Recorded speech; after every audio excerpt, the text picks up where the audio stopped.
이번 시간에는 전쟁과 평화의 국제정치 첫 번째 파트입니다.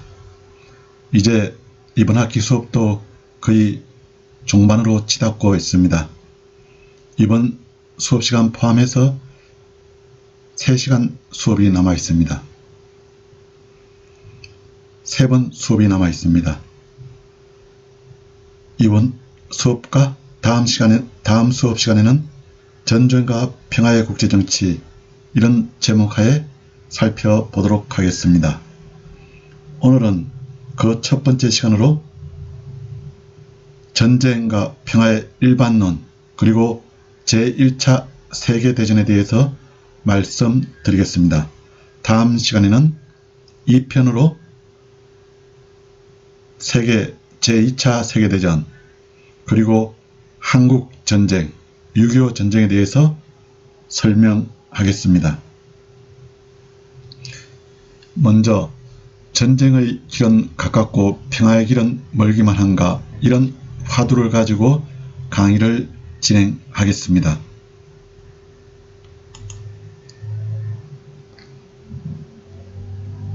이 그림은 2020년 5월 현재 전 세계 지역에서 무력 분쟁 중인 지역만 이렇게 그림으로 색깔로 표현한 것입니다.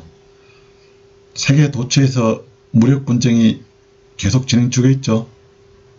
특히 고동색 부분은 금년하고 작년도 1만 명 이상이 사망한 지역입니다. 어디입니까? 멕시코. 주로 마약 전쟁 때문에 이렇게 많이 죽고 있죠. 그리고 예멘 내전 지역이죠. 그리고 여기는 아프가니스탄 지금 내전 진행 중이죠. 그 다음에 이제 빨간색 부분 이것은 이제 그 작년하고 올해 1000명에서 9999명의 사망자가 발생한 지역입니다.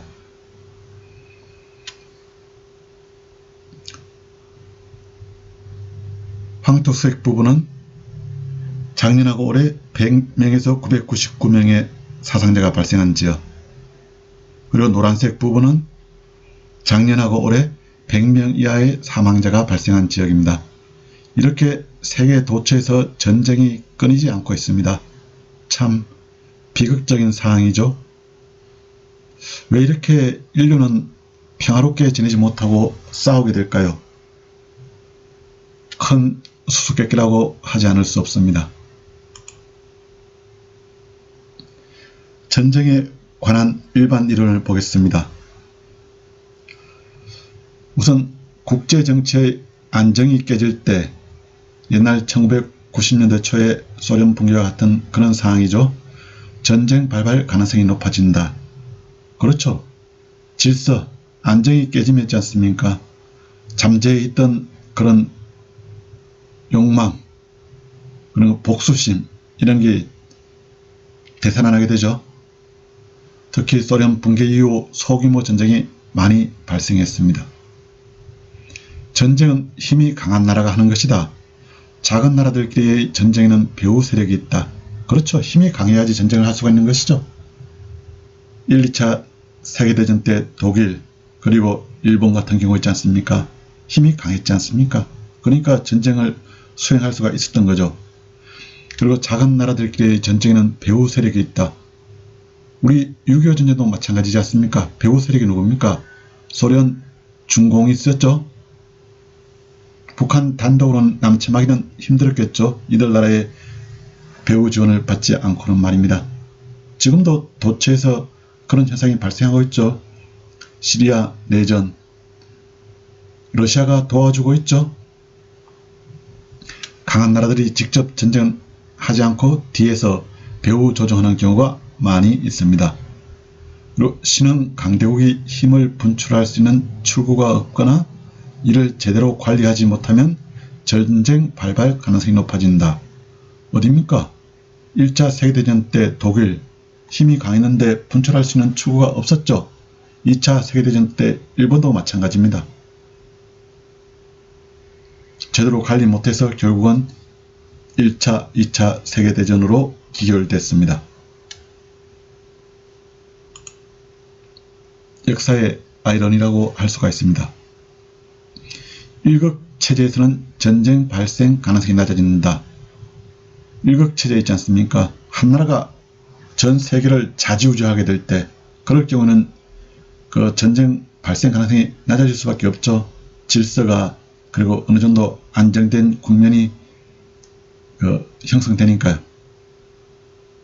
그리고 거기서 만약에 전쟁을 일으키면 그 1국 체제를 하고 있는 국가에게 보복, 제재, 응징을 당할 가능성이 높게 되겠죠. 그리고 세력의 불균형이 유지될 때가 힘의 균형 상태보다 더 안정적이다. 이것은 무엇입니까? 그러니까 어느 나라가 확고하게 전 세계 패권을 쥐고 있을 때, 그럴 때는 이제 어떻게 보면 이렇게 1등하고 2등 국가하고 차이가 많이 나죠. 그러니까 어떻게 보면 전쟁이 일어날 가능성이 적어진다고 할 수가 있습니다. 힘의 불균형이 유지될 때에 2등 국가가 1등 국가에 감히 도전을 못하겠죠. 만약에 그렇지 않은 경우 균형 상태, 세력 균형 상태, 예컨대 독일하고 영국, 프랑스가 힘이 이렇게 세력이 비슷하지 않습니까? 그럴 때는 전쟁으로 기결되었지 않습니까? 그러니까 힘이 비슷하면 한번 붙어보자. 누가 더 센지. 그런 이렇게 욕구가 생길 수가 있다는 것이죠. 그렇죠. 사람도 마찬가지지 않습니까? 힘이 센 사람하고 힘이 약한 사람이 있을 때는 힘이 약한 사람이 힘이 센 사람한테 함부로 못 덤비죠.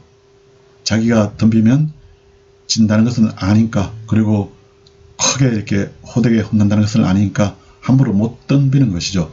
국가들끼리의 관계도 마찬가지지 않습니까? 마찬가지입니다.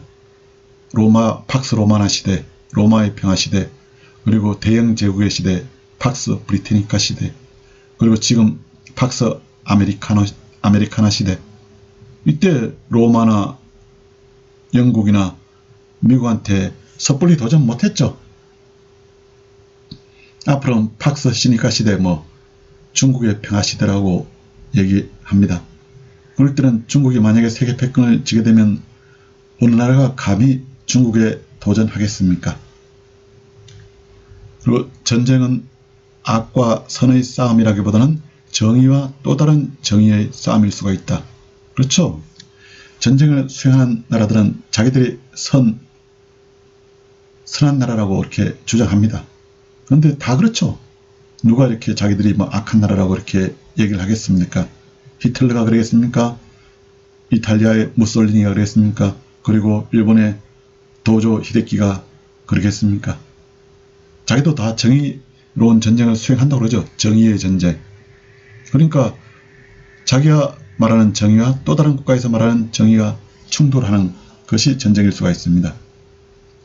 지금 북한도 자기들은 정의의 전쟁을 수행한다고 그러죠. 공산주의 국가들도 마찬가지입니다.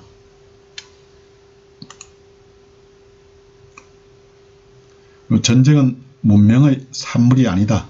그렇죠. 이렇게 문명 국가가 발생하기 전에도 전쟁은 있어 왔었죠. 원시 시대에도 싸운 흔적이 보입니다. 서로 음식이나 그런 것을 차지하기 위해서 있지 않습니까? 그리고 농토를 더 많이 차지하기 위해서, 그리고 채집물을 더욱더 많이 갖기 위해서. 문명의 산물이 아니라는 것이죠. 그 이전부터 인류가 시작된 이래 전쟁은 계속되어 왔었다. 참 이것이 비극이죠. 그리고 민주주의 국가들끼리는 전쟁을 하지 않는다. 이게 이제 마이클 도일 교수가 주장한 이론인데요. 이분이 직접 이렇게 전쟁의 역사를 자료를 가지고 분석해 보니까 민주주의 국가들끼리는 전쟁을 하지 않는다는 그런 이렇게 결론에 도달하게 됐습니다. 그렇죠. 전쟁을 하게 되면 민주주의 국가들하고 뭐 전체주의 국가들, 그리고 민주주의 국가들하고 공산주의 국가들, 민주주의 국가들하고 뭐 공국주의 국가들, 민주주의 국가들하고 뭐 이렇게 그런 그 군주 국가들, 왕정 국가들하고 이렇게 그 전쟁을 하는 경우가 많죠. 시카고 대학교 도일 교수가 말한 것입니다. 민주적 평화 이론이라고 합니다. 데모크라틱 피스 디오리. 부시 대통령이, 미국의 그 아들 부시 대통령이 있지 않습니까? 이 이론을 믿고 중동 지역을 있지 않습니까? 중동 지역 각 국가들을 민주화 시키려고 이렇게 했죠. 민주화되면 미국하고 이들 중동 국가들하고 전쟁할 일이 없어지니까요. 그리고 여왕이 집권하고 있었을 때도 전쟁이 많이 일어났다. 통상적으로 그렇게 보고 있죠. 그 여왕들은 평화를 사랑하니까 전쟁을 잘 일으키지 않을 것이다. 그런데 실제로 그렇지 않습니다. 뭐 실제로 여성이 전쟁을 싫어하고 기피하더라도 국익을 위해서는 전쟁을 할 수밖에 없죠. 개인적인 선호를 불문하고 있지 않습니까? 실제로 영국의 엘리자베스 1세 여왕 그리고 빅토리아 여왕 시절 때 전쟁을 많이 했습니다. 아프리카 지역에서도요. 그리고 최근 근대사에도, 최근 현대도 그렇지 않습니까? 영국의 마가렛 대처 수상이 그 아일랜드하고 전쟁했죠. 포틀랜드 전쟁 있지 않습니까? 포클랜드 전쟁 있지 않습니까? 우리 역사에도 있지 않습니까? 신라시대 때 선덕여왕, 이런 여왕이 전쟁을 했습니다.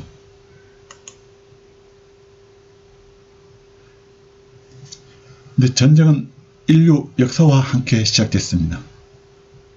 원시 시대부터 있었다는 것이죠. 그리스 철학자 헤라이클레스는 전쟁은 만물의 아버지고 만물의 왕이다. 그러니까 모든 것을 이렇게 태어나게 했다는 것이죠. 전쟁으로 인해 가지고 뭐 많은 것이 그 발명도 되고 그렇게 됐죠. 뭐 문명의 이익이라고 그럴까요? 뭐 항공기 이런 거 다 전쟁의 산물이지 않습니까? 그리고 만물의 왕이다.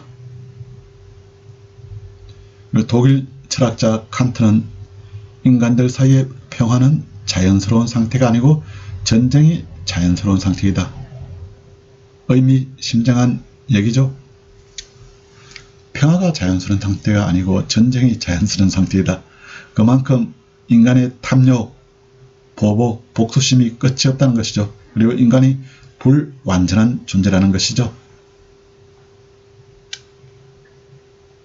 그리고 영국의 정치철학자 마이클 하워드는 유럽의 문명은 전쟁과 더불어 시작되었으며 평화는 예외적인 때와 장소에서만 존재했다. 유럽의 문명은 전쟁과 더불어 시작되었다. 그러니까 싸우면서 있지 않습니까? 국력을 키우고 과학기술이 발전하고 그리고 또 이제 뭐 식민지 개척해가지고 자기들의 부를 넓혔다는 것이죠. 그 부를 바탕으로 문명의 발전을 이뤘고요. 그러니까 전쟁을 어떻게 보면 이렇게 당일시 정당화하는 그런 이론이라고 할 수가 있습니다. 평화는 예외적인 현상이다. 의미가 깊죠. 그러면 우리는 왜 전쟁을 공부해야 하는가? 그렇죠. 국제정치학은 기본적으로 1차 세계대전의 그 참혹한 비극을 경험한 뒤에 이렇게 태동한 학문입니다. 그러니까 1차 세계대전이 큰 비극을 초래했지 않습니까? 거의 젊은 세대 한 세대가 없어졌어요. 1500만 명이 그 전사했습니다. 그런 큰 비극을 겪고 인류 사회는 반성을 하게 됐죠. 다시는 이런 비극을 되풀이해서는 안 되겠다. 그러면서 이제 나온 학문이 국제정치학입니다. 우드로 윌슨 미국 대통령 이런 분들이 이제 국제정치학의 그 창시자라고 할 수가 있죠. 그 당시 쟁쟁한 그 역사학자들, 뭐 정치사가들이 이렇게 그런 전쟁을 방지하기 위해서 그 이론을 탐구하고 개발을 했습니다. 그럼 우린 바쁜데 왜 전쟁을 공부해야 되는가요? 전쟁을 잘하기 위해서 공부해야 되는 건가요? 그건 아니겠죠. 전쟁을 막기 위해서 전쟁에 대해서 잘 알아야 되겠죠. 그러나 같은 어리석음, 전쟁과 같은 어리석음을 되풀이하지 않기 위해서 전쟁을 공부해야 합니다. 전쟁의 원인을 갖다 그런 또 전쟁 현상을 잘 이해해야 되겠죠. 그리고 설명을 할 수 있어야 되겠죠. 그러면 앞으로 어떤 상황에서 전쟁이 일어나게 될 것인가 예측을 할 수가 있겠죠. 물론 뭐 정확하지는 않겠지만 있잖아요. 그런 예측을 바탕으로 전쟁을 통제할 수 있겠죠. 전쟁을 일어나는 것을 방지할 수가 있겠죠. 그러면서 평화를 보장할 수가 있을 것입니다.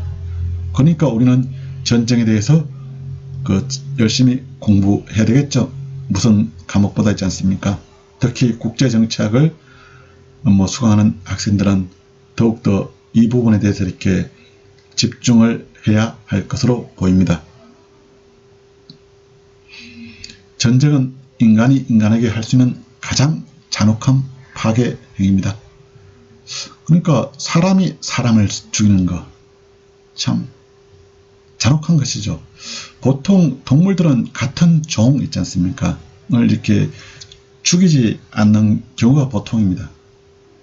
물론 일부 이렇게 침팬지나 고릴라 같은 유인원들 있지 않습니까?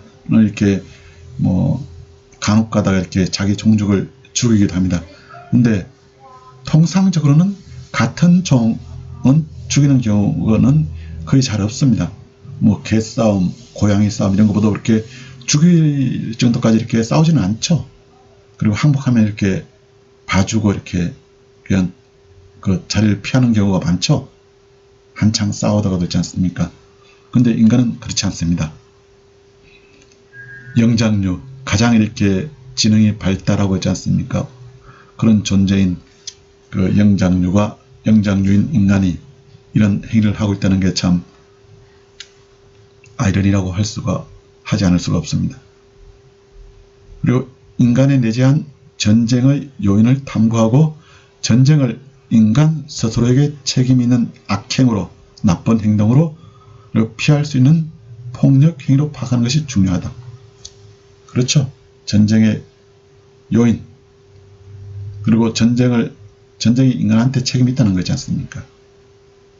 그리고 피할 수 있다는 것, 이런 긍정적 인식을 가지고 있지 않습니까? 전쟁을 방지하고 평화를 보장하는 그런 방안을 고민하는 것이 인간의 도리 그리고 의무라고 할 수가 있습니다. 그럴 때만 이런 바보 같은 짓거리, 전쟁이죠, 멈출 수가 있습니다.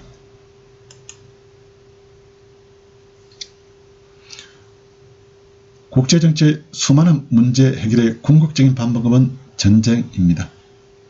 그렇죠. 말로, 대화로서 문제가 해결 안 되죠.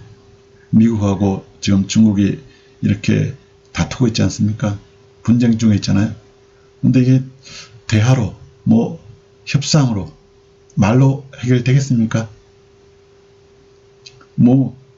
가장 최악의 시나리오는 전쟁밖에 없을 수밖에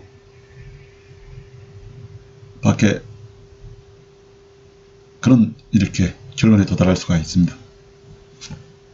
물론 미국하고 중국이 직접 전쟁할 가능성은 낮죠. 그런데 다른 해결 수단이 없으면 두 나라가 직접 부닥칠 수가 있습니다. 특히나 우리 민족은 수많은 전쟁을 겪었어요. 주로 많이 외침을 당했죠. 침략을 하기보다는 했잖아요. 무려 1000번에 가까운 전쟁을 겪었다고 이런 역사학자들은 주장하고 있습니다. 우리는 평화를 사랑하는 민족인데 무슨 그 평화를 사랑하는 게 죄입니까? 그런데 이렇게 침략을 당했죠. 그리고 지금도 전쟁의 위협과 공포를 느끼면서 살고 있어요. 북한 있지 않습니까? 계속 우리를 위협하죠. 핵무기 가지고, 그리고 재래식 무기 가지고 있지 않습니까? 특히나 우리는 전쟁에 대해서 잘 알아야 됩니다. 잘 모르고 있지 않습니까? 평화를 사랑하고 평화를 추구한다고 해서 평화가 오는 것은 아니지 않습니까? 전쟁의 원인 등 현상에 대해서 잘 이해해야 되겠죠. 그리고 설명할 수 있어야 되고 앞으로 어떤 상황에서 전쟁이 발생할 것인가 예측도 할 수 있어야 되겠죠.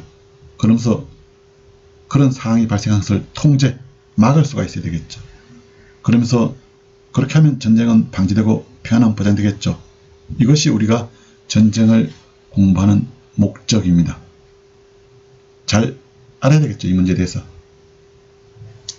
그럼 일반론으로 접어들어 가지고요.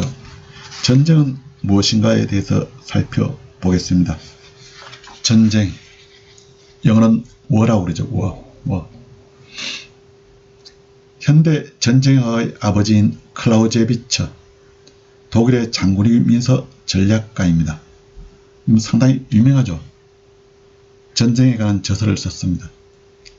이 사람이 전쟁에 대해서 정의한 것이 전쟁은 다른 수단을 이용한 정치의 연속이다. 정치의 연장선상이라는 거죠. 전쟁 자체가 있지 않습니까? 수단만 다르다는 거죠. 정치는 보통 협상하고 타협하고 대화하는 거지 않습니까? 근데 전쟁도 뭐 정치의 일환이라는 거지. 대화가 타협, 협상이 안 되니까 이렇게 전쟁으로 통해 가지고 그 자기가 원하는 목표를 추구한다는 것이죠. 전쟁은 우리의 뜻을 이루기 위해 상대에게 강요하는 폭력 행위이다. 자기의 뜻을 관철하기 위해서 상대에게 이렇게 강압하는 것이죠. 그럼 자기 뜻을 따르라는 것, 그런 폭력 행위입니다. 전쟁은 항상 최악의 폭력을 남발한다. 폭력이 수반되죠. 동반되죠. 그리고 절대적 무자비를 목표로 한다. 전쟁에 자비는 없죠. 이기는 게 최선이죠. 그게 정의고요. 지는 것은 정의가 아니죠. 진자, 패한 자는 변명의 여지가 없죠. 그리고 이기기 위해서는 모든 수단과 방법을 다 동원하죠. 폭력이 난무합니다. 정당화 되는 거죠. 폭력도 있지 않습니까? 이기면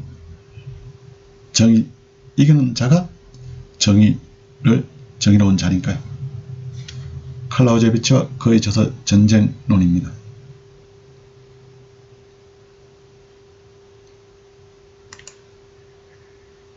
전쟁과 평화의 관계. 근데 전쟁과 평화의 관계는 또 뗄래야 뗄 수 없는 관계입니다. 그렇죠. 동전의 양면과 같은 관계입니다. 전쟁과 평화는 상호작용을 하며 서로를 불러내는 듯하다. 왔다 갔다 한다는 것이죠. 그리고 서로 영향을 미친다는 것이죠. 그리고 전쟁과 평화의 영원한 등락은 어쩔 수 없이 한상을 이루는 역사의 리듬이다. 한 번은 이렇게 전쟁이 일어났다가 그리고 평화가 왔다가 다시 또 전쟁이 일어났다 왔다 갔다 한다는 거죠. 오르락 내리락 있지 않습니까? 통상 나라를 세울 때 건국의 시초엔 폭력이 있었고 대부분의 국가는 폭력 위에 건립되었다. 그렇죠. 우리나라 그 역사 보십시오. 고려 태조 왕건이지 않습니까? 건국할 때 폭력이 있었죠. 조선시대 때도 마찬가지지 않습니까? 태조 이성계 있지 않습니까? 위화도 해군했고 그 폭력이 있을 수밖에 없었죠. 대부분의 국가는 폭력 위에 건립되었다. 많은 국가들이 그렇게 됐죠. 특히 중국의 역사 보면 옛날에 그 진나라가 전국시대 통일했을 때 있지 않습니까? 최근에도 그렇죠. 중국, 중화인민공화국 있지 않습니까? 공산당이 이렇게 폭력이 어떻게 보면 설립된 거죠. 1949년도에 중국 공산당 정부가 들어섰죠. 장제스 있지 않습니까? 국민당을 물리치고 그렇게 건립한 것이죠. 그것이 중국 공산당 정부죠. 그리고 현재 중국이고요. 국가는 전쟁을 하고 전쟁은 국가를 만든다. 그렇죠. 국가는 전쟁을 하고 전쟁은 국가를 만든다. 한 국가가 서서히 와해되는 붕괴되는 과정 역시 대부분 전쟁과 함께 한다. 청나라 망했을 때 있지 않습니까? 그리고 우리가 대한제국 망했을 때, 그리고 그 제정 러시아가 소련으로 전환됐을 때, 그리고 뭐 최근에는 1990년대 유고 연방이 붕괴됐을 때 있지 않습니까? 전쟁에서 패하면 나라가 멸망할 수밖에 없죠. 체제가 바뀔 수밖에 없고요. 그럼 전쟁은 왜 일어나는가? Why? 두 가지 원인으로 이렇게 크게 분류할 수가 있습니다. 탐욕, 그리고 복수심. 복수심은 뭐 보복, 응징, 뭐 울분, 분노라고 표현할 수가 있습니다. 투지라고 할 수가 있습니다. 영어로는 탐욕은 그리드거든요. 그리드, 욕심 있지 않습니까? 그리드. 그리고 복수심은 그리번스, 투지, 우리 쓰는 휴대폰의 투지가 아니고요. 이렇게 분류해 볼 수가 있습니다. 이것 때문에 전쟁이 일어난다. 구체적으로 보면 정복, 그렇죠. 2차 대전 때 독일, 일본 정복력에 불탔었죠. 로마 제국의 세력 확장 전쟁, 주변 국가들 복수하려고 시도를 했었죠. 그리고 일정한 성과도 거뒀고요. 권력 경쟁이다. 권력 다툼이라는 것이죠. 30년 전쟁, 종교 전쟁이죠. 개신교, 기독교하고 그리고 가톨릭교 간이 있지 않습니까? 그리고 1차 대전, 영국하고 프랑스, 독일 간에 이렇게 권력, 세력 다툼이라고 할 수 있죠. 그리고 자원을 둘러싼 것. 자원이 뭡니까? 자원은 희소하잖아요. 그리고 가치가 있고 있지 않습니까? 서로 가지려고 막 그냥 악의 다툼을 벌이겠죠. 식민지를 차지하기 위해 벌인 각축전, 영국, 프랑스, 뭐 독일, 뭐 그리고 또 어디죠? 저기 벨기에 이런 나라들 있지 않습니까? 2003년 이라크전은 석유전쟁이라고도 불리고 있습니다. 지금도 그렇죠. 뭐 석유, 금, 다이아몬드 이런 거 둘러싸고 각 나라들끼리 다투죠. 식민주의, 영국, 프랑스, 스페인 등이 다른 대륙에 있는 나라들을 침략해서 벌인 전쟁. 이런 나라들은 뭡니까? 자기 나라에 가지고 있는 자원 가지고는 성장, 발전에 한계가 있으니까 이렇게 식민지를 개척해 가지고 여기서 자원을 약탈하고 있지 않습니까? 노동력을 약탈하고 그러면서 이렇게 배를 불렸죠. 욕심, 탐욕, 자원도 마찬가지고 있지 않습니까? 권력, 경제, 정복 다 탐욕이라고도 볼 수가 있죠. 방어, 걸퍼전 때입니다. 이라크가 쿠웨이트를 침공하니까 여기서 이제 그 방어하기 위해서 주권을 갖다 보장해 주기 위해서 이렇게 걸퍼 전쟁이 일어났죠. 그리고 헤게모니 또는 세계관 때문에 그 자기가 지지하는 헤게모니 있지 않습니까? 신념, 이데올로기, 가치관, 세계관 이런 것 때문에 전쟁이 일어나죠. 독일의 히틀러, 나치, 그리고 이태리의 무솔리니, 그리고 지금 현대 사회에서는 소련의 스탈린, 그리고 그 중공의 모 대통령, 그리고 북한의 김일성, 공산주의 이념, 이데올로기, 세계관을 갖다 이렇게 갖고 무모한 전쟁을 일으켰죠. 위험한 거죠. 또 하나의 전쟁의 원인, 맹목적 신앙 때문에. 십자군 전쟁 그렇죠. 기독교 도들이 이슬람교도를 있지 않습니까? 그걸 물리치기 위해서 성질을 갖다 이렇게 회복하기 위해서 이렇게 일으킨 전쟁입니다. 그리고 현대 지금 일어나고 있는 이슬람 성전 지하드라고 그러죠. 이슬람 세력들이 이제 기독교 세력들을 몰아내기 위해서 이렇게 성전을 벌이고 있다는 것이죠. 상당히 위험한 것이죠. 종교를 빌미로 있지 않습니까? 전쟁을 일으키면 뭐 자비 이런 거 없죠. 무자비하죠. 그리고 잔혹하게 이렇게 상대 종교를 가지고 있는 사람들을 갖다 짓밟고 이렇게 멸살시키려고 하고 있습니다. 내전, 국가 내에서 일어나는 전쟁입니다. 미국의 남북전쟁, 그리고 아랍의 봄 있지 않습니까? 아랍의 봄, 이런 경우. 지금 시리아에서도 일어나죠. 내전 있지 않습니까? 우리 6.25 전쟁도 내전이라고 그러는데, 내전 성격도 부인할 수 없지만, 국제전 성격이 더욱더 짙다고 볼 수가 있습니다. 여러 나라들이 참전했지 않습니까?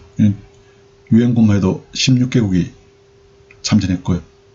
그 공산국가들은 소련, 중공, 그리고 북한이 이렇게 한편이 된 것이죠. 국제전의 성격이 강하다고 할 수가 있습니다. 전쟁에 대해서 논란이 많습니다. 정의의 전쟁, 그러니까 불가피하다 전쟁을 하는 것이지 않습니까? 더 큰 악을 제거하기 위해 어쩔 수 없이 감내해야 하는 덜 나쁜 악으로서의 전쟁, 이것이 정당화될 수 있을까요? 더 큰 악을 제거하기 위해서 이렇게 덜 나쁜 악으로서의 전쟁을 수행한다. 논란이 있을 수밖에 없습니다. 그리고 악용할 가능성도 있고요. 공산주의자들, 정의의 전쟁이라고 자기들 전쟁을 정당화시키고 있죠.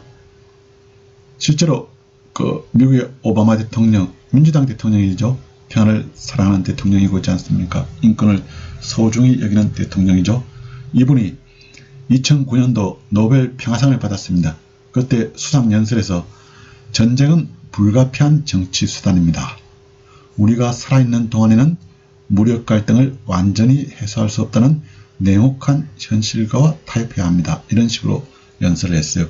이게 상당히 논란을 일으켰어요. 이분이 평화를 사랑하는 대통령인데 이런 식으로 얘기를 하니까 얼마나 갈등이 뭐라 할까 좀 센세이션을 일으키겠습니까?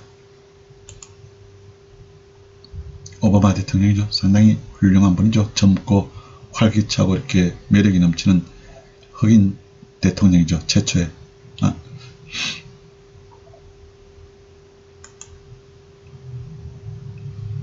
이런 오바마 대통령의 연설을 두고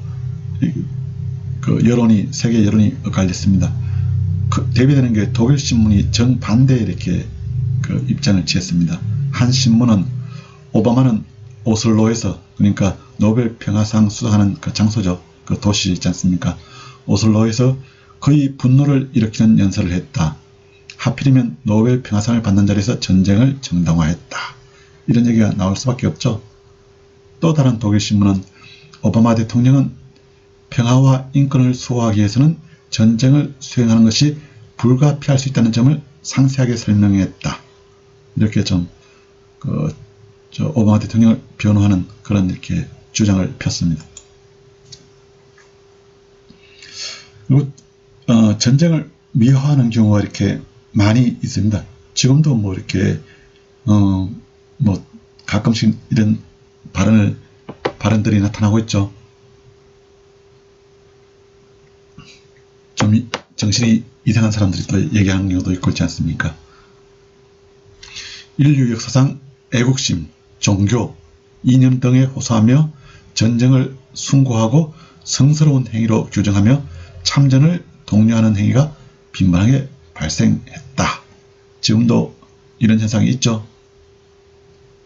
로마 시인 호라티우스는 조국을 위해 죽는 것은 얼마나 달콤하고 영광스러운 일인가, 이러면서 전쟁을 갖다 미화했습니다. 그리고 젊은이들을 갖다 사지로 몰아넣었죠.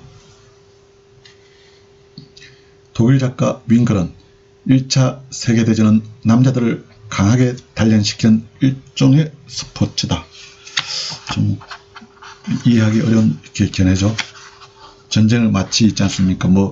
오락 게임과 같은 이런 식으로 이렇게 치부하는 그런 광기 어린 시각이라고 할 수가 있습니다. 그렇죠. 지금도 종교 이런 데 이렇게 내세우면서 있지 않습니까? 이념 그리고 애국심 내세우면서 전쟁에 나가라고 독려하는 경우가 많이 있죠. 맹신적 종교, 그리고 공산주의자들 있지 않습니까? 그런 자들이 이런 발언을 하는 경우가 종종 있습니다. 전쟁에 대해서는 부정적 시각이 이렇게 많이 있죠. 이게 또 뭐 당연하다고 할 수가 있는 것이죠. 전쟁으로 일어난 결과가 무엇인가 이렇게 생각하면 이런 시각이 나올 수밖에 없습니다. 미국 건국의 아버지 중 한 사람인 프랭클린은 세상에 좋은 전쟁이나 나쁜 평화는 결코 없었다. 전쟁을 갖다 이렇게 정당화, 합리화 하지 말라는 것이죠. 케네디 대통령은 인류는 전쟁을 끝내야 한다. 그렇지 않으면 전쟁이 인류를 종식시킬 것이다. 이렇게 강조를 했죠. 자꾸 싸워서는 안 된다는 것이죠. 자꾸 싸우면 결국은 인류가 다 같이 망하게 된다는 것이죠. 프랑스의 계몽주의 사상가인 볼테르는 모든 전쟁은 약탈행위에 불과하다. 약탈행위라는 것이죠. 전쟁을 정당화시키지 말라는 것이죠. 약탈행위에 지나지 않는다. 그 이상의 아무것도 아니라는 것이죠. 독일의 철학자인 니체는 전쟁은 문화의 동명기이다. 문화가 이제 잠자는 시기라는 것이죠. 문화가 없죠. 전쟁은 폭력만 난무하죠. 전쟁학의 아버지인 클라우제비치는 전쟁은 나쁜 인간들을 없애기보다는 오히려 더 많이 만들어낸다. 그렇죠? 나쁜 인간들을 없애기보다는 오히려 더 많이 만들어낸다. 전쟁을 보고 또 그 이상의 나쁜 짓을 하게 되죠. 독일의 히틀러가 그랬습니다. 1차 세계대전에 참전했거든요. 그거 보고 실제로 2차 세계대전을 일으키지 않습니까? 그리고 지금 그 중동 지역에서 있지 않습니까? 많은 전쟁이 일어나고 있잖아요.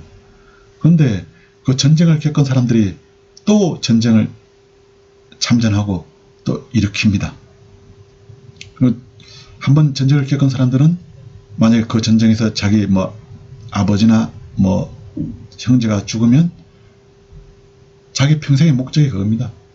그 보복, 자기 아버지나 형제를 죽인 그 나라에 대해서 보복하는 것이 자기 평생의 그 사는 목적입니다. 그것이 이슬람의 그 신념이고요. 그걸 이슬람에서 이런 식으로 가르치고 있습니다.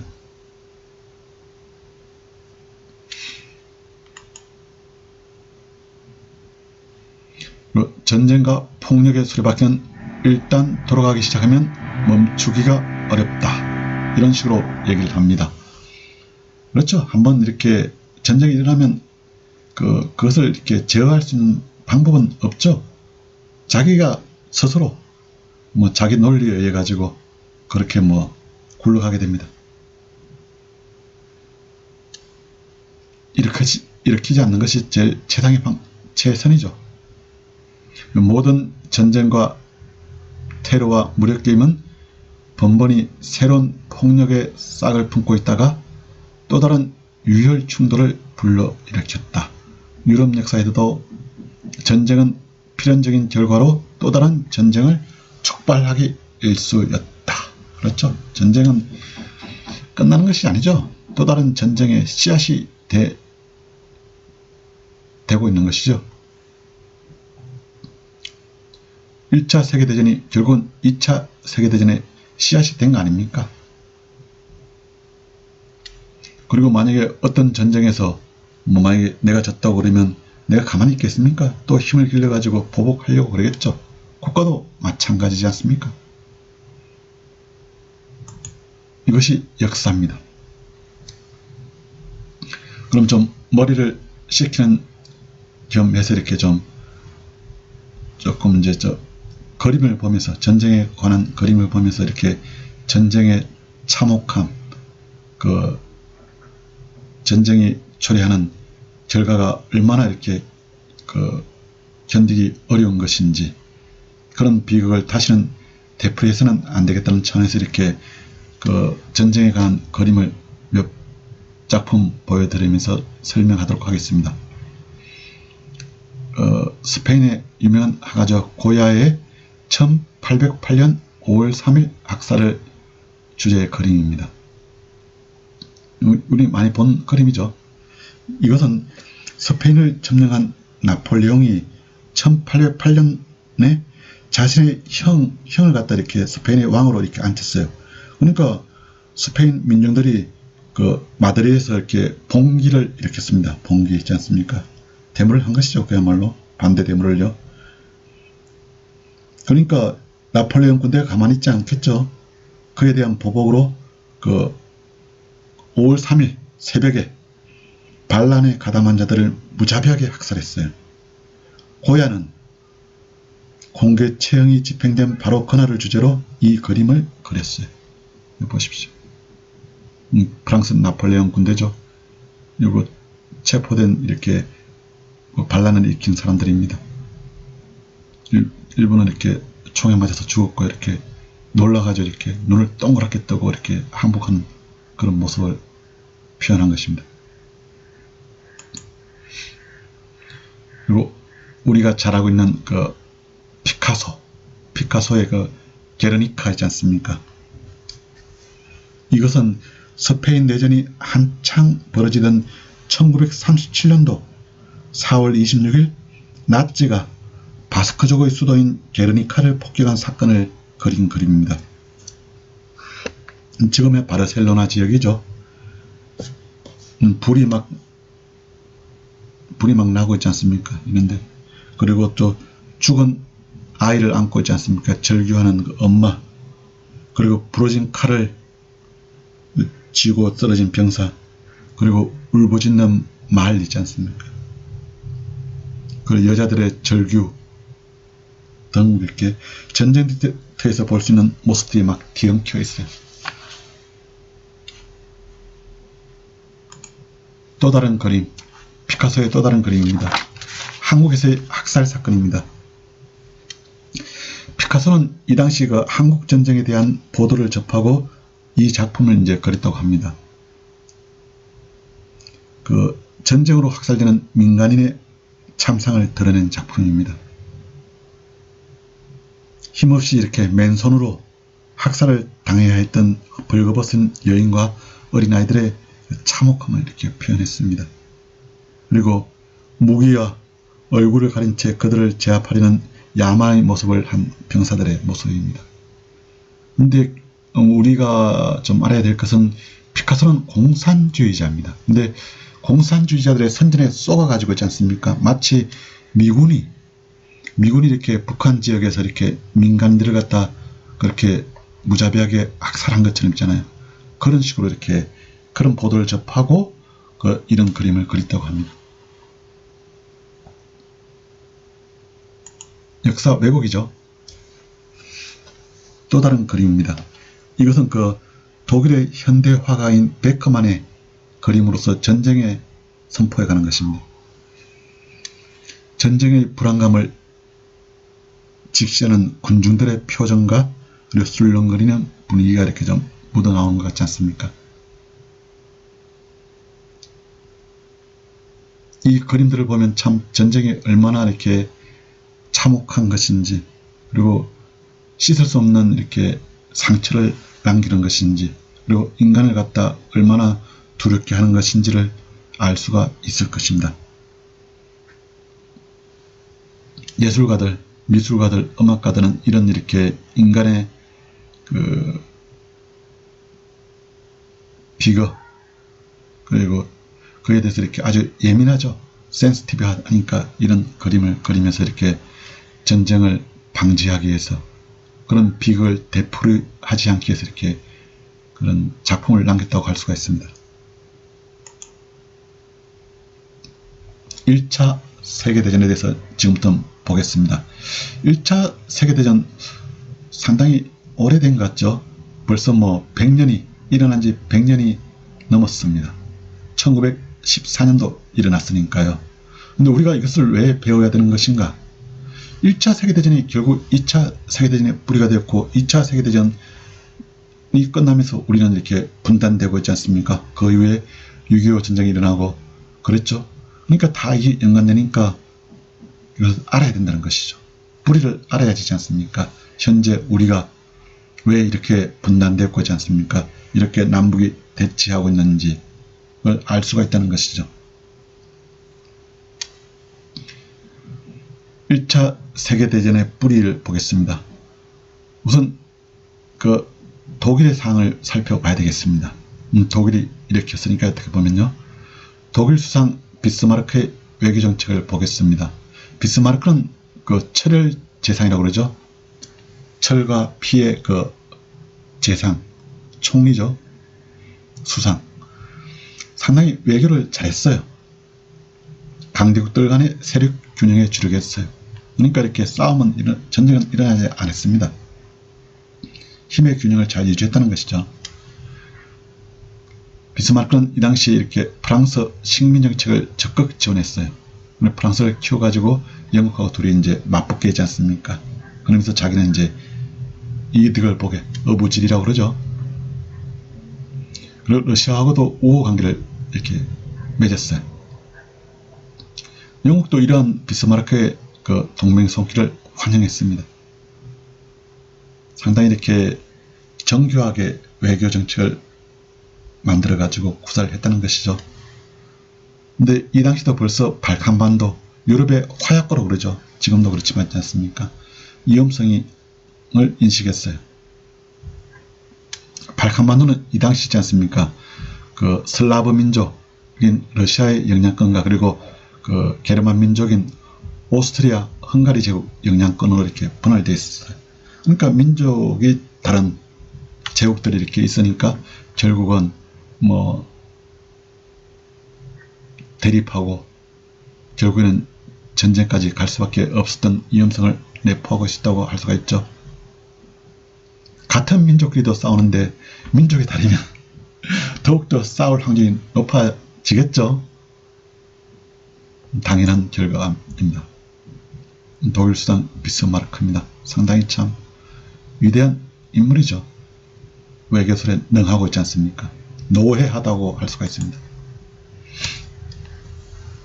이렇게 비스마르크는 그 당시 국제질서 구상을 했습니다.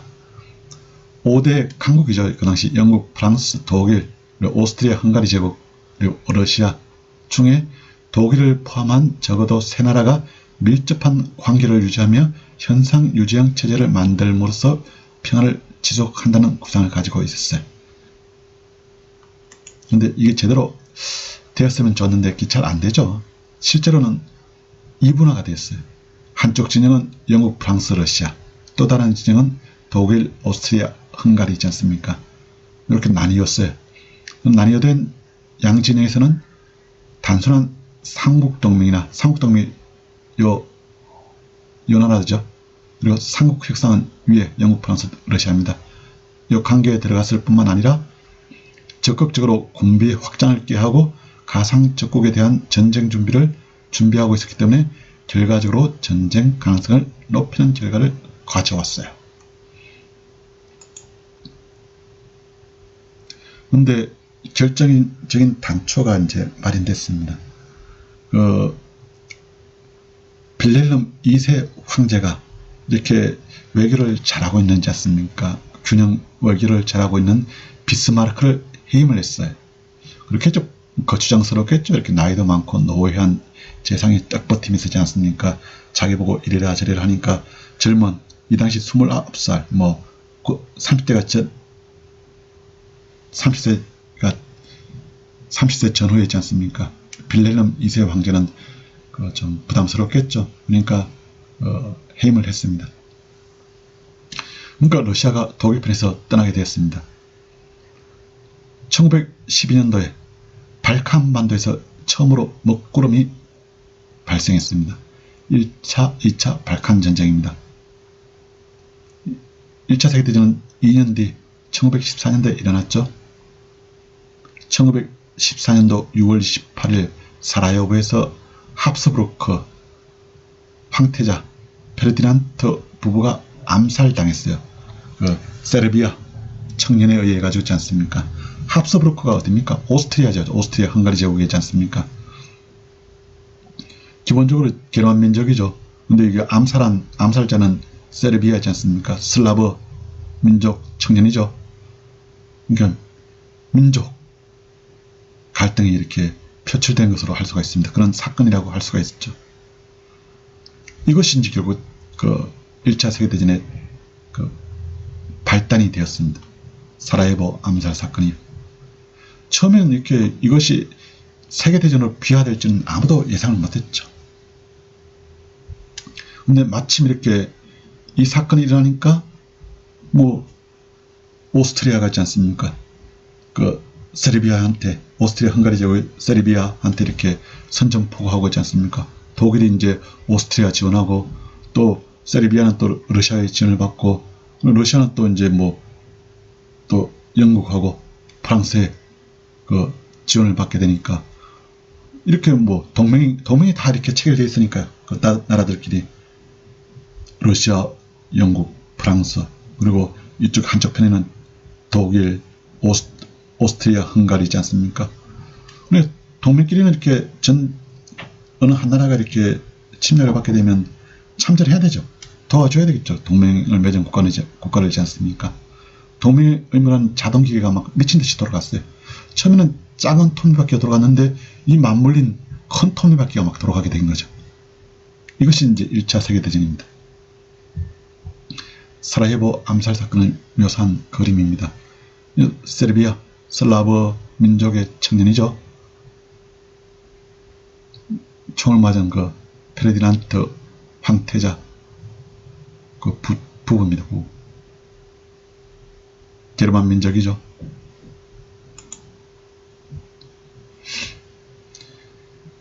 (1차) 세계대전에 이르는 길을 보겠습니다. 당시 움직임을 보면 좀 이렇게 그 전쟁이 일어나기 딱 좋은 조건, 여건이 되어 있었다고 할 수가 있습니다. 과학기술이 발달했어요. 그 과학기술을 발명한 건대전이 상징되어 있었습니다. 그전에는 이렇게 만약에 군대를 갖다 전선으로 보낼 때 있지 않습니까? 한 달 정도 소요됐었어요.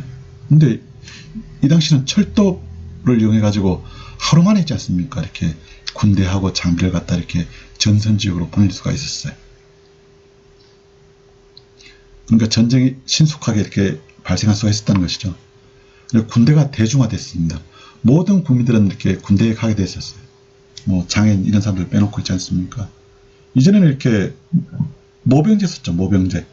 그러니까 주로 귀족들하고 있지 않습니까? 그리고 그 용병들이 이렇게 싸웠죠. 근데 지금부터는 이제 모든 국민들의 건장한 청년들은 다 군대에 가게 됐었습니다. 그리고 군비 확장 경쟁이 나라들 간에 일어났었어요. 군사비가 비약적으로 증가하게 되었습니다. 산업혁명에 뒷받침된 것이죠. 그리고 만약에 전쟁이 일어나면 다수 국가를 휩쓰는 전쟁이 될 것이라고 모든 사람들이 예상을 했었습니다. 당시의 전쟁관도 지금으로서는 좀 이해하기 힘듭니다. 군 당국뿐만 아니고 정부, 정당이나 일반 대중까지도 전쟁을 긍정하거나 필요하고 보고 묵인하는 풍조가 만연했어요.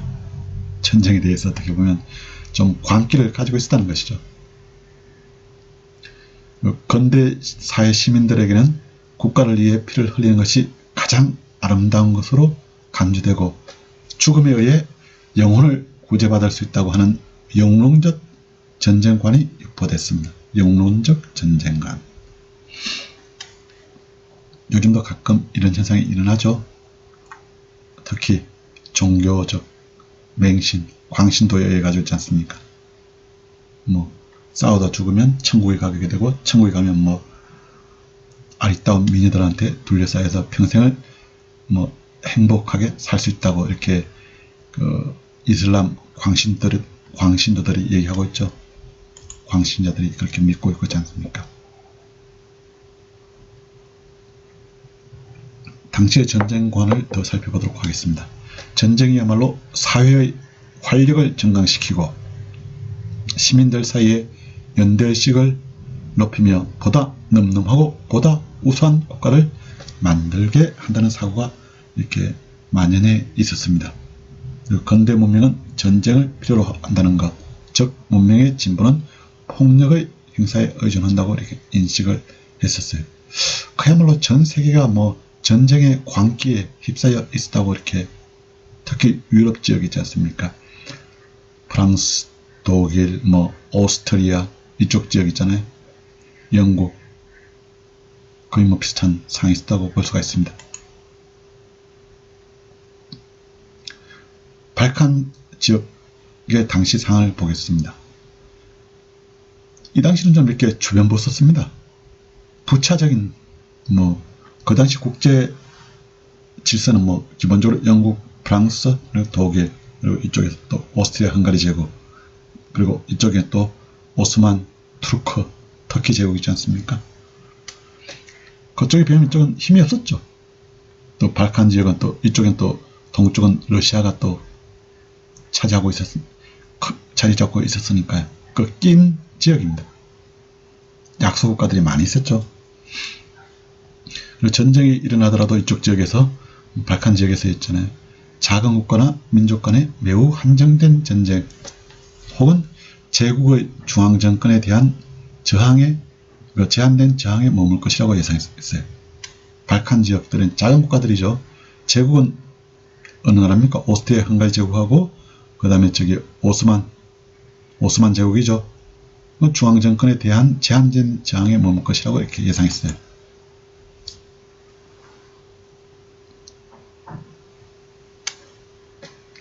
그리고 대국 간의 군비 확장이나 대립에 의해서가 아니라 소국들 간의 분쟁이나 소민족의 호전적인 행위가 유럽의 전쟁으로 이어질 가능성이 있었어요. 그러니까 이렇게 큰 나라들끼리는 안 싸우죠. 작은 나라들끼리 싸우고 있지 않습니까? 큰 나라들은 뒤에서 배후 조정만 하는 것이죠. 그래도 이게 이제 유럽의 전쟁으로 이어질 그 화약고 도화선 있지 않습니까? 내관이 될 가능성이 있었다는 것이죠.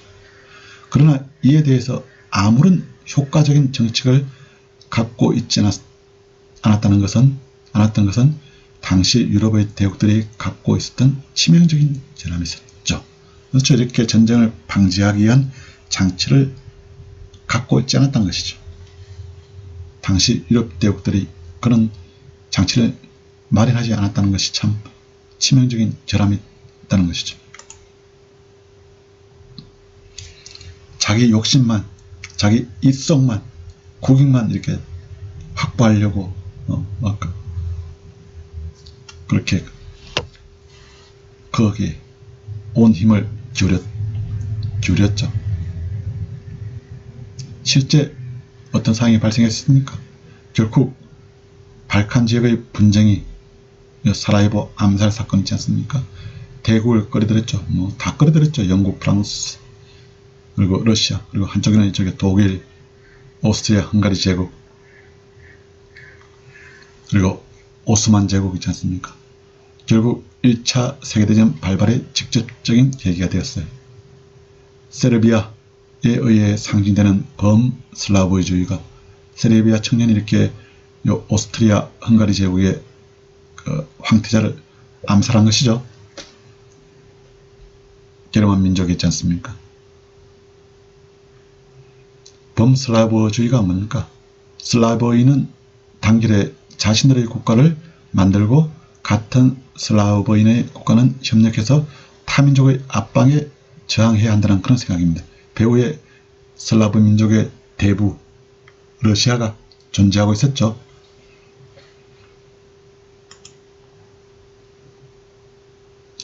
그럼 1차 세계대전은 어떤 경과를 거치면서 이렇게 진행됐는지 그 사항을 보겠습니다. 1914년도 1차 세계대전 발발 시 유럽 각국에서는 일반 시민이 열광적인 태도로 전쟁을 맞이했어요. 이해할 수가 없죠. 이 당시 그 태도를 갖다 있지 않습니까? 전쟁을 막 열광했어요. 좀 비정상적이죠. 광기라고 할 수, 미친 기운이지 않습니까? 이 유럽 대륙에 휩쓸었으니까요. 근데 막상 전쟁을 해보니까 이게 금방 끝나지 않고 있지 않습니까? 이게 확률로 낮아지는 거예요. 계속 진지전, 참호전, 이게 지루하게 계속되니까 지겹지 않습니까? 그리고 막 전쟁의 참혹상을 목도 직접 겪으니까 얼마나 이렇게 몸서리가 치어지겠습니까? 1916년경이 되면 전쟁 억제의 분위기가 확대되기 시작했어요. 근데 뭐 교섭, 협상, 타결에 의한 평화 달성은 곤란하게 되었어요. 이런 준비도 안 돼 있었고 있지 않습니까? 이런 그런 장치도 없었으니까요. 그리고 서로 그렇게 하려고 그리도 안 했고 의지도 없었고요. 교섭이 시작되기 전에 전쟁은 제2단계로 돌입됐습니다. 계속 그렇게 싸우게 된 거죠. 결국은 미국이 1917년도에 전쟁 막바지도 그냥 참전하게 되면서 있지 않습니까? 결정적인 역할을 하게 된 거죠. 만약에 미국이 참전하지 않았으면 독일이 있지 않습니까? 승리했을 수도 있겠죠. 근데 미국이 참전하게 되니까 결국은 전쟁의 승패 균형추가 이렇게 연합국으로 이렇게 기울게 됩니다. 미국은 거의 전쟁이 끝날 때쯤 이렇게 1년 전에 이렇게 참전하게 됐죠. 1917년이니까. 그러면서 이 속은 다 차리게 된 거죠.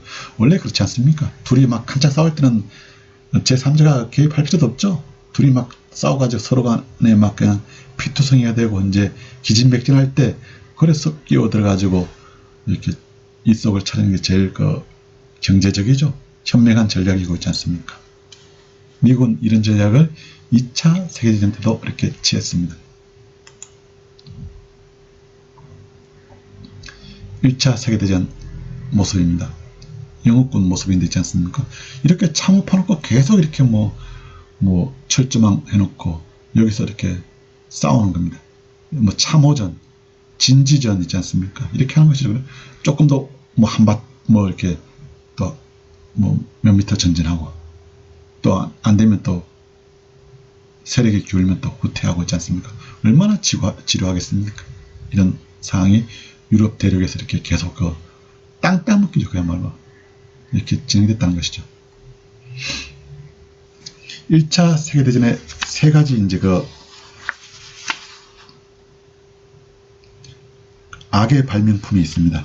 그것이 이제 이런 철조망, 그리고 기관총, 또 하나가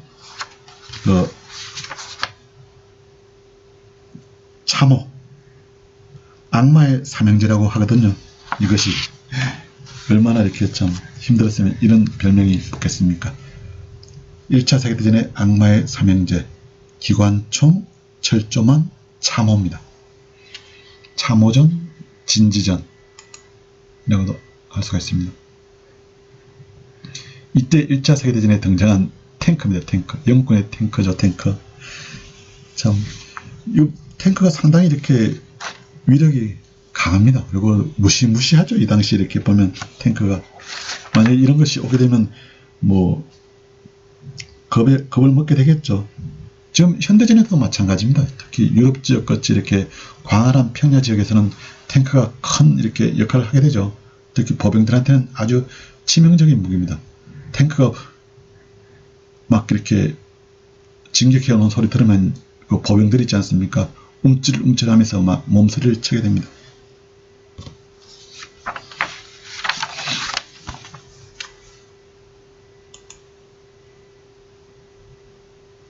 (1차) 세계대전의 국제 정치적 의미를 보겠습니다. 1,500만 명이 사망했습니다. 1,500만 명. 유럽의 젊은 세대 하나가 제거됐어요. 상당히 참 큰 비극이죠. 군인들이 1,000만 명, 그리고 민간들이 500만 명이나 이렇게 전사를 했습니다. 민간인들의 피해가 컸다는 것이죠. 그만큼 이렇게 전쟁의 규모도 크고 있지 않습니까? 민간인들이 많이 이렇게 전쟁의 피해를 직접 겪게 된 그런 전쟁이었다는 것이죠. 유럽이 세계 질서를 좌우하던 시대가 막을 내렸어요. 이때까지는 세계는 유럽이 그야말로 좌지우지했었던 것이죠. 근데 미국, 그리고 뭐 뒤에 나오는 일본이 있지 않습니까?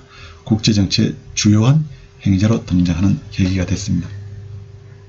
유럽은 어떻게 됐습니까? 상계 제국의 군주제가 소멸됐어요. 독일 제국 있지 않습니까? 그리고 오스트리아, 헝가리 제국 없어지고 있지 않습니까? 헝가리 떨어져 나오고 있잖아요. 오스트리아는 지금같이 작게 됐죠. 그리고 러시아도 이제 제국이 붕괴됐죠.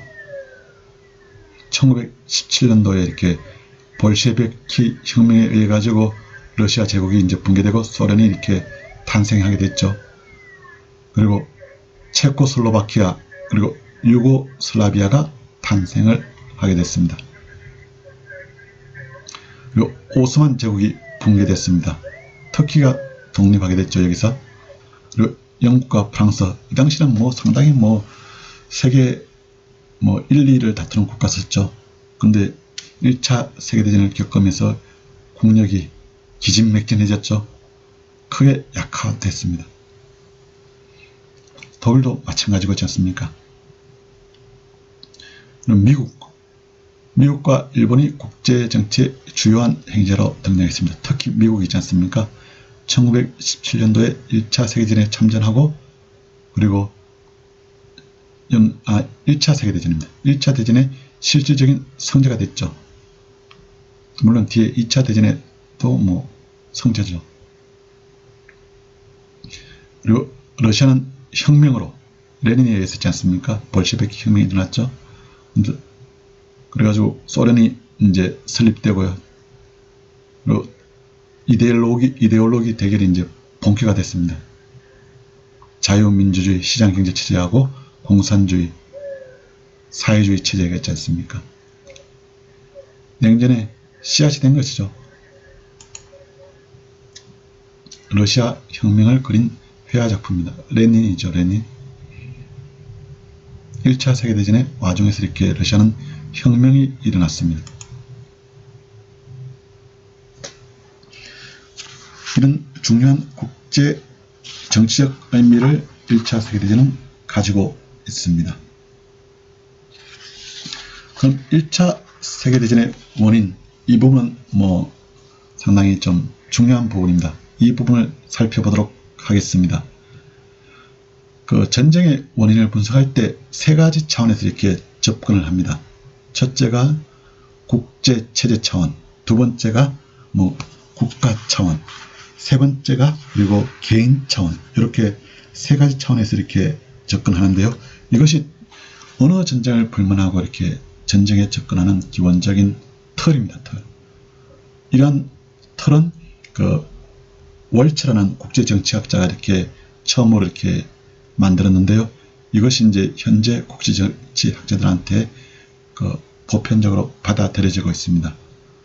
모든 전쟁을 이렇게 분석할 때, 전쟁의 원인을 분석할 때 이런 세 가지 차원에서 이렇게 접근한다는 것을 염두에 두고 1차 세계대전의 원인을 분석해 보겠습니다. 물론 앞으로 2차 세계대전 그리고 한국전쟁, 6.25전쟁도 이런 세 가지 차원에서 그 원인을 분석해 보도록 하겠습니다. 첫째, 국제체제 차원입니다. 독일의 힘이 증가했습니다. 그리고 동맹체제의 경직성이 심화됐기 때문입니다. 이 당시 독일은 있지 않습니까? 영국을 앞섰어요. 산업 생산량도 있지 않습니까?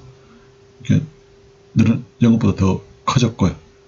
그리고 독일은 전 세계에서 두 번째로 큰 규모의 해군 건설 계획을 수립했습니다. 영국이 이 당시 1등, 해군력에서는 1등 있었죠. 그러니까 위협을 느낄 수밖에 없었습니다.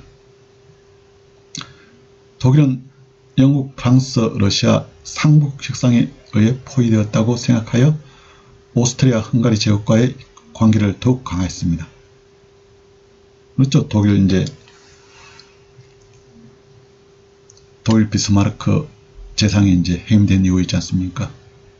이제 러시아하고 관계가 멀어지니까 러시아가 있지 않습니까? 독일로부터 떨어져 가지고 영국, 프랑스하고 이렇게 그 상호격습상을 체결하게 된 거죠. 독일은 어떻게 합니까? 자기들하고 같은 민족인 오스트리아, 헝가리 제국하고 이렇게 더욱더 뭉칠 수밖에 없었죠. 결국 어떻게 됩니까? 주요 국가들은 독일과 영국 중심으로 헤쳐 모여야 되는 그런 상황이 됐습니다. 지금의 미국하고 중국 중심으로 이렇게 헤쳐 모여야 하는 상황하고 비슷하죠. 민족주의가 대두됐습니다. 특히 동유럽 지역은 슬라버족이죠. 그리고 독일 이런지 않습니까? 게르만족이고 있지 않습니까? 평화에 대한 지나친 자만이 또 팽배했습니다. 40년 동안 전쟁이 없어서 1871년도지 않습니까? 그 프로이센하고 프랑스하고 전쟁, 보불 전쟁이라고 그러죠. 그 이후에 전쟁이 없었어요. 그러니까 평화가 너무 오래 지속되니까 뭐 전쟁이 일어나겠는가 그런 자만심도 갖게 됐습니다. 그리고 독일의 불분명하고 혼란스러운 정책이 그 전쟁의 1차 세계대전의 원인으로 작용했다고 볼 수가 있습니다.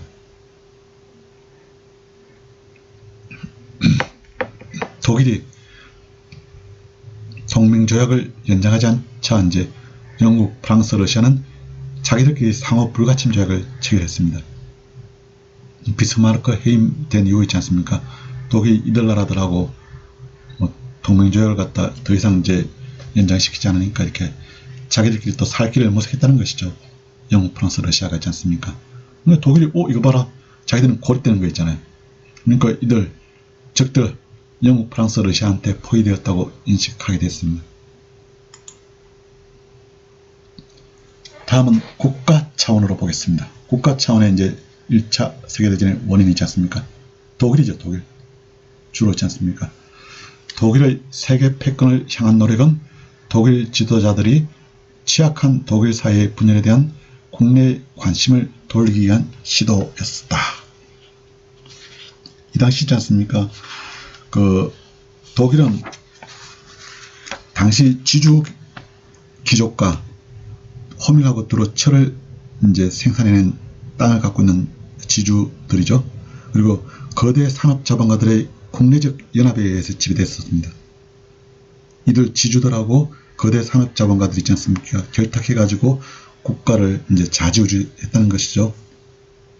이들은 국내 개혁 대신에 이제 해외에서의 모험을 제공하기 위해서 팽창 정책, 그러니까 이제 옆에 나라를 갖다 영토를 침략하는 정책을 취했다는 것이죠. 마치 임진왜란 때 있지 않습니까? 일본의 도요토미 히데요시가 취한 팽창 정책, 조선 침략하고 명나라 침략하려 했던 그런 정책이 떠오릅니다. 오스트리아, 헝가리와 오스만은 다민족 제국이어서 지배하고 있던 발칸 국가들에서 민족주의의 대대로 위기의식을 느꼈습니다. 제국들이죠. 오스트리아, 헝가리 제국, 오스만 제국들 있지 않습니까? 자기들이 지배하고 있던 이런 세르비아 이런 나라들, 작은 나라들 있지 않습니까? 거기서 이제 슬라브 민족주의가 막 자꾸 커지니까 위기의식을 느낄 수밖에 없죠. 다른 국가지 않습니까? 오스트리아, 헝가리, 오스만 있지 않습니까? 이쪽은 다른 민족이잖아요. 기본적으로 게르만 민족이 있지 않습니까? 오스만, 터키.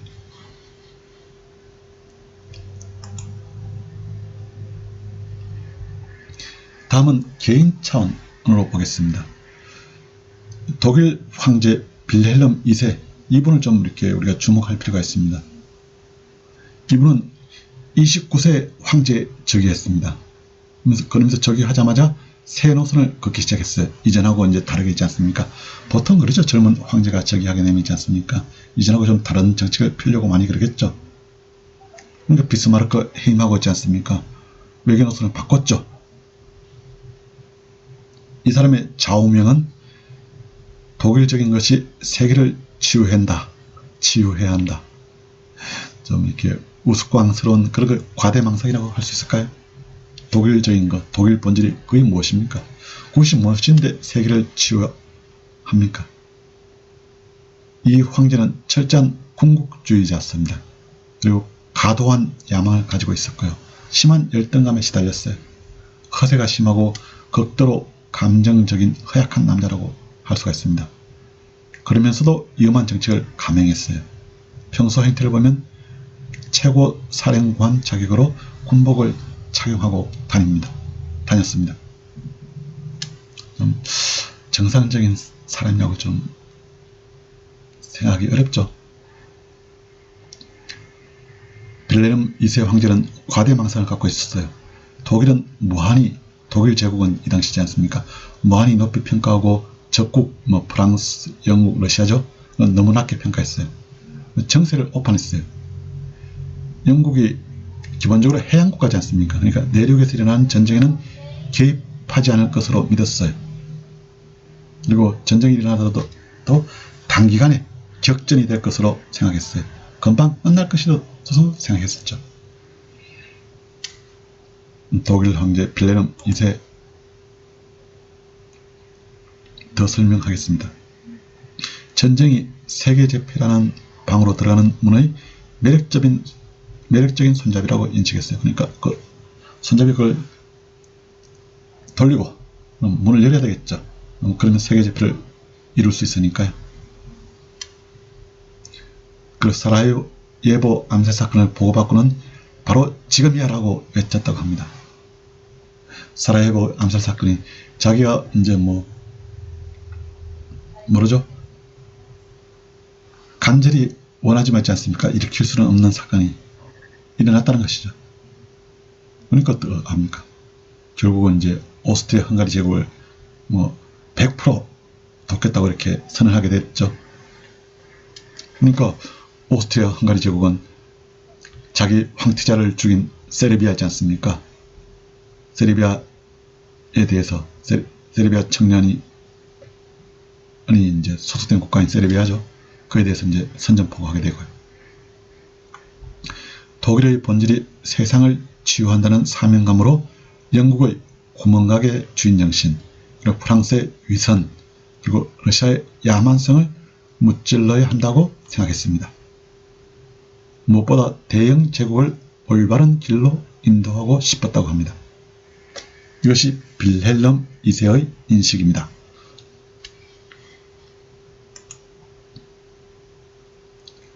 빌헬름 2세의 모습입니다.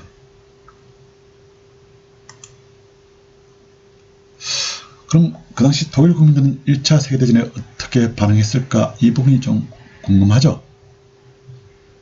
독일 국민들도 환호를 보냈다고 역사서에서는 기록하고 있습니다. 특히 도시지역 있지 않습니까? 개전 소식을 들은 베를린 청문이들은 고루하고 따분하기 짝이 없는 군주국의 숨막히는 탁한 공기에서 해방된 듯한 기분을 느꼈다. 이렇게 그런 토로를 했습니다. 전쟁이 있지 않습니까? 지루한 일상의 탈출구가 되었다고 이렇게 인식을 했다는 것이죠. 재미나는 게 없을까? 그런 생각을 했겠죠. 젊은이들은 있지 않습니까? 그러니까 이 당시 보면 군인들을 갖다 이렇게 전선 지역으로 수송하는 열차 있지 않습니까? 열차 겉면에 보면 대부분 그 당시는 화물차였죠. 보면 이제 8.15 소풍 간다 그런 이렇게 글자를 독일 군인들이 써놓고 한호하면서 이렇게 가는 모습을 본 적이 있습니다. 근데 최근의 연구는 이런 대도시에만 국한된 현상이었다고 주장합니다. 그러니까 이런 전쟁을 환호하는 것은 대도시에서만 일어나는 현상이다. 소도시나 시골에서는 거의 반향이 없었다. 이런 도시에서는 있지 않습니까? 딴 세상이죠. 딴 나라고 있지 않습니까? 이 사람들이 주된 관심사는 뭡니까? 누가 곡식을 수확하며 가족은 어떻게 먹여 살릴까? 이것이 더 중요한 문제죠. 전쟁보다지 않습니까? 전쟁은 황제의 관심사고 귀족의 관심사고 군인들, 지휘관들의 관심사는 것이죠. 먹고 사는 게 이 사람들은 더 중요한 거니까요. 개전선언에 환호하는 베를린 시민들입니다. 독일의 황제 사진입니다. 이는 오스트리아 헝가리 제국의 황제 사진이고요. 이렇게 환호를 했겠죠. 대도시에서는 있지 않습니까?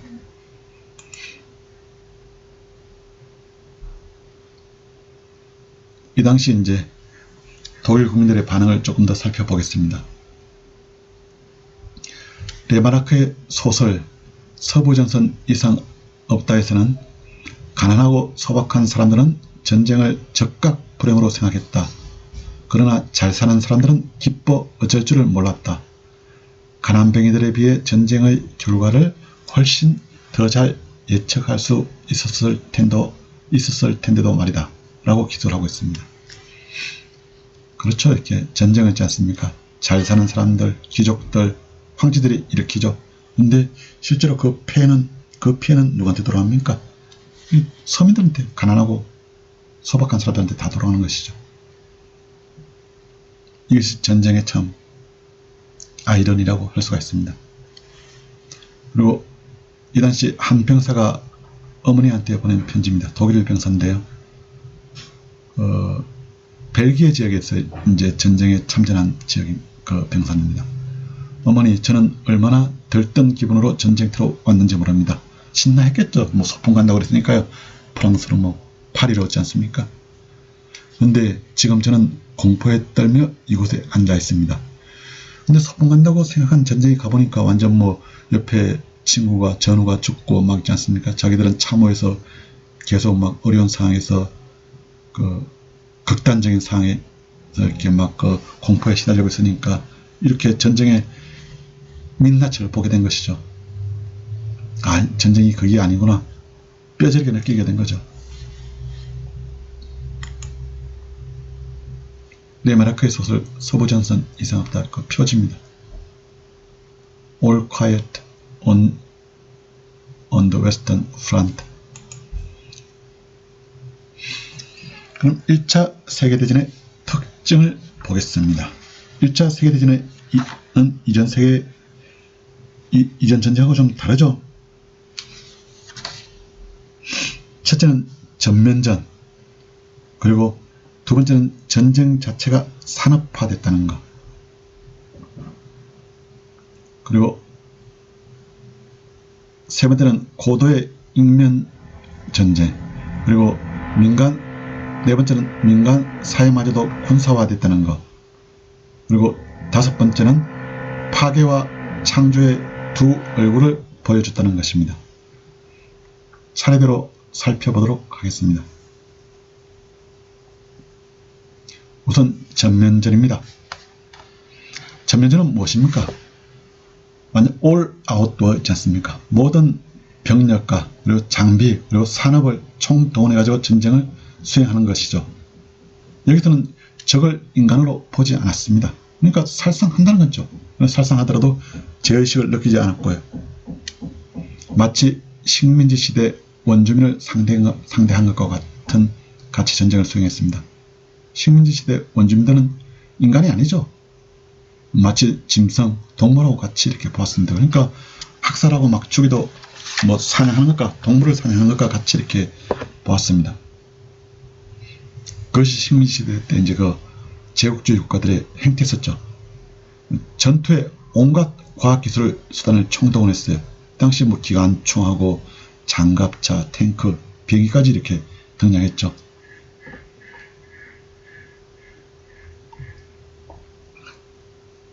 물론 뭐 긍정적인 면이었죠. 과학기술이 크게 발전했죠. 전쟁 자체가 산업화됐습니다.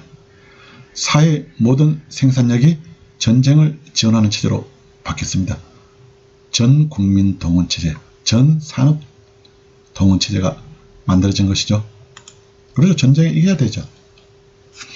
그래야지 뭐 경제 발전도 있고 있지 않습니까? 국민들도 부유하게 되죠. 1차 세계대전 때 이제 영국군의 그 장갑차입니다. 롤스로이스에서 만든 것인데요. 이 자동차하고 비행기 엔진 만드는 회사지 않습니까? 실버고스트라고 회색 유령 장갑차인데 지금 보면 상당히 조잡하죠. 근데 이게 상당히 뭐 이렇게 회색 유령 같이 독일군을 벌벌벌 떨게 했다는 것이죠. 아무런 장비도 별로 없지 않습니까? 기관총하고 뭐 이렇게 장갑도 뭐 시원치 않고 하지 않습니까? 마치 뭐 터럭 같은.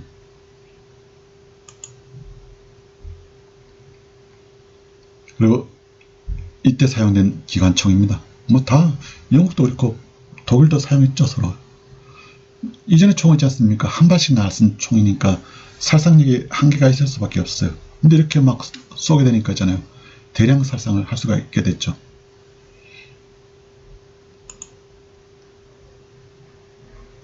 고도의 익명전쟁입니다. 익명전쟁. 이름을 숨긴다는 것이죠. 살인은 기계가 대량으로 저지르고 날로 더 잔혹한 무기가 개발됐어요. 그렇죠. 뭐 장갑차 있지 않습니까? 그리고 전차, 그리고 뭐 비행기 뭐 개발됐죠. 그리고 독가스까지 있지 않습니까? 상용되고 있지 않습니까? 민간 사회마저도 군사화됐습니다. 500만 명의 민간들이 전사하게 됐다는 것이죠. 그만큼 민간인들도 전쟁에 참가할 수밖에 없었습니다. 파괴와 창조의 더 얼굴을 보여줬습니다. 특히 비행기 산업의 발전을 일으켰습니다. 인류 역사상 처음으로 도시 상공에서 폭격을 퍼부었어요. 비행기가. 특히 뭐 독일 비행기가 런던 상공에 나타나가지고 막 그냥 폭격을 했죠. 런던 시민들이 공포에 휩싸이게 됐습니다. 처음에는 상당히 비행기도 이렇게 비행기라고 할 수가 없죠. 비행선. 런던 상공을 떠다니었지 않습니까? 독일 비행선 모습입니다. 런던 시민들은 이걸 보고 완전 유령이 나타난다. 그 거대한 유령이 그 하늘에서 나타났다면서 벌벌벌 떨었습니다. 이걸 총으로 쏘면 추락시킬 수가 있었겠죠. 근데 그건 엄두를 못 냈겠죠. 공포에 휩싸였으니까요. 여기 영국의 그 세인트 폴 성당이라고 지금도 남아 있습니다. 이제 비행기도 발전했죠. 이제 비행선에서 이제 비행기가 나타난 거죠. 이렇게 런던을 공습한 독일 비행기 모습입니다. 지금에 비해서는 뭐 완전 뭐 형편없죠. 그래도 이 당시엔 최첨단이죠. 하늘을 난다는 게 있지 않습니까? 1차 세계대전은 결국 1918년도에 종식됐습니다. 그 결과 파리에서 이제 광화회의, 전쟁을 끝나는 회의죠, 있지 않습니까? 를 개최해가지고 베르사유 조약을 체결합니다. 그런데 이 조약에 의해서 체결된 그 형성된 평화는 전쟁 가능성을 내포한 일시적 휴전이라고 이렇게 규정할 수가 있습니다. 이전에 얘기했죠. 1차 세계대전이 있지 않습니까? 결국은 2차 세계대전의 씨앗을 내포한 것이라고요. 이때 그 베르사유 조약 자체가 있지 않습니까? 2차 세계대전의 그 씨앗이 된 것이죠. 특히 베르사유 조약의 일부 조약들은 지나치게 가혹했습니다. 독일한테 가혹했었죠. 전쟁 배상금을 있지 않습니까? 갚지 못할 정도로 막대하게 이렇게 부과했고요. 그리고 독일의 재무장을 갖다 이렇게 크게 제약을 했습니다. 전쟁 발발의 책임은 독일과 그 동맹국들에게 있으며 이들이 모든 손실을 배상해야 한다고 이렇게 규정했습니다. 그러니까 독일 국민들이 격분할 수밖에 없었죠. 독일 국민들은 베르사유 조약을 굴욕적인 평화, 치욕으로 인식했습니다. 결국은 갚을 수밖에 없죠. 치욕은 찢을 수밖에 없고요. 이런 분위기에 편성해가지고 이런 여론에 편성해서 독일 내 우익정당과 단체들이 베르사유 조약의 수정을 요구하게 됐습니다. 여기 편성해서 득세한 사람이 누굽니까? 히틀러죠. 히틀러. 나치당이고 있지 않습니까?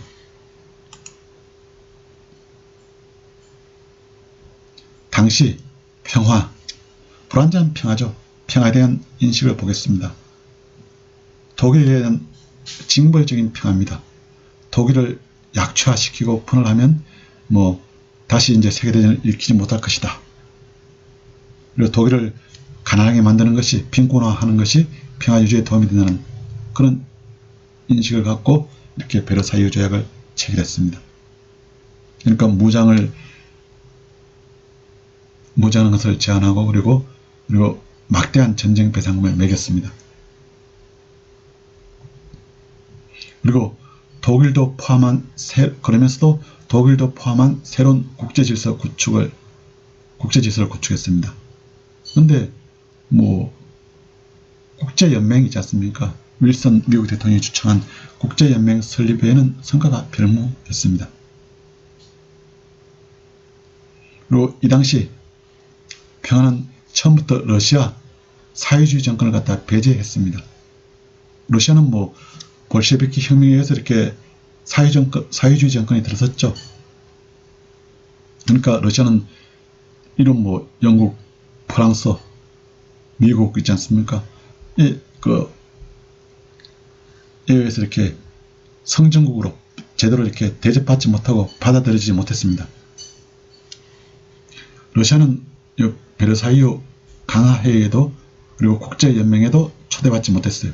그야말로 아웃사이더로 있지 않습니까? 전락했어요. 파리 강화회의 모습입니다.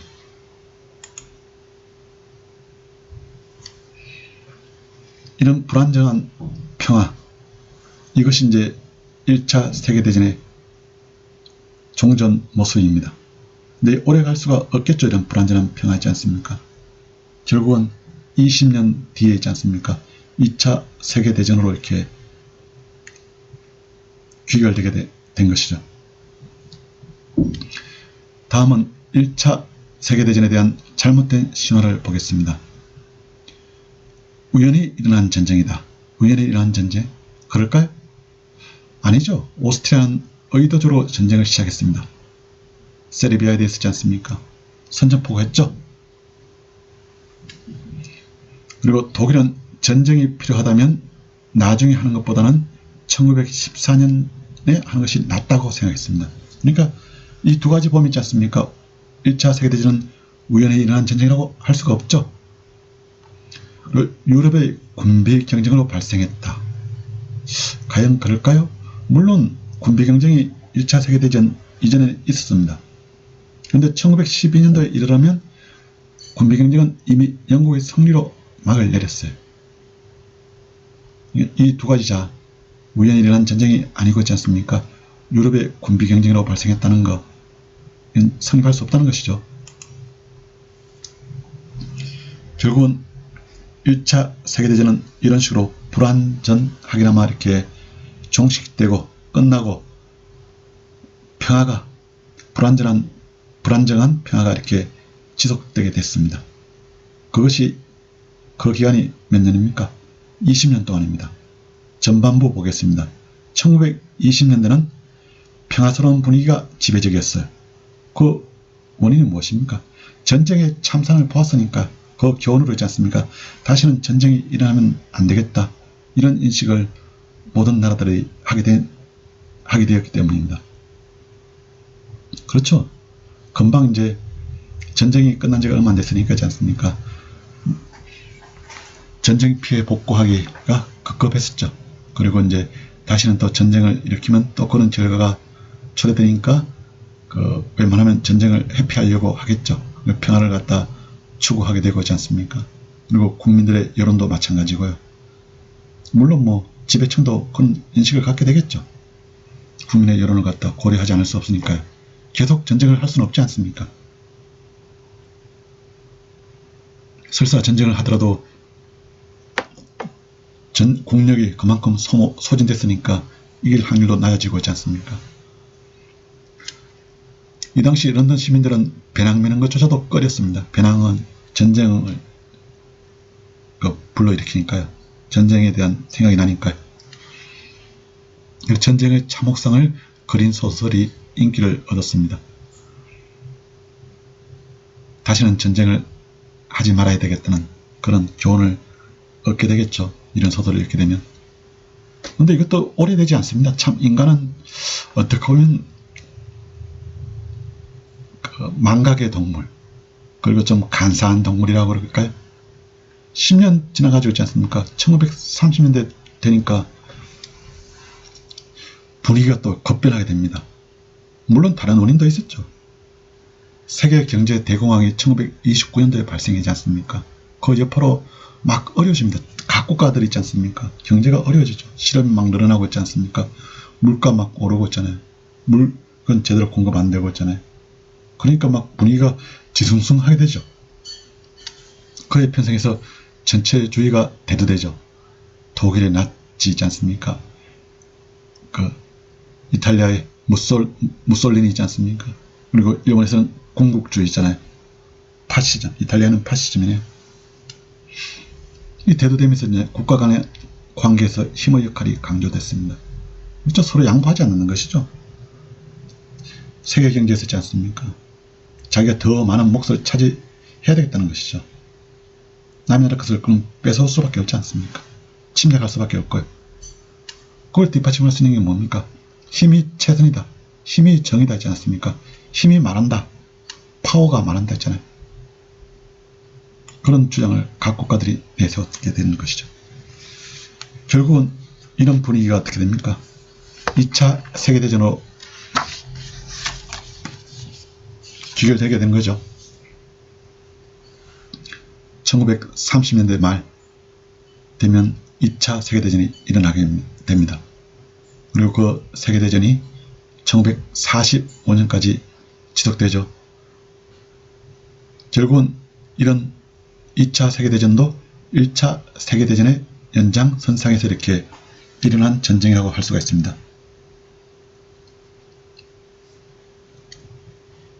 오늘 강의는 이것으로 마치고 다음 시간에는 2차 세계대전과 그리고 한국전쟁 원인을 중심으로 살펴보도록 하겠습니다. 수고 많으셨습니다.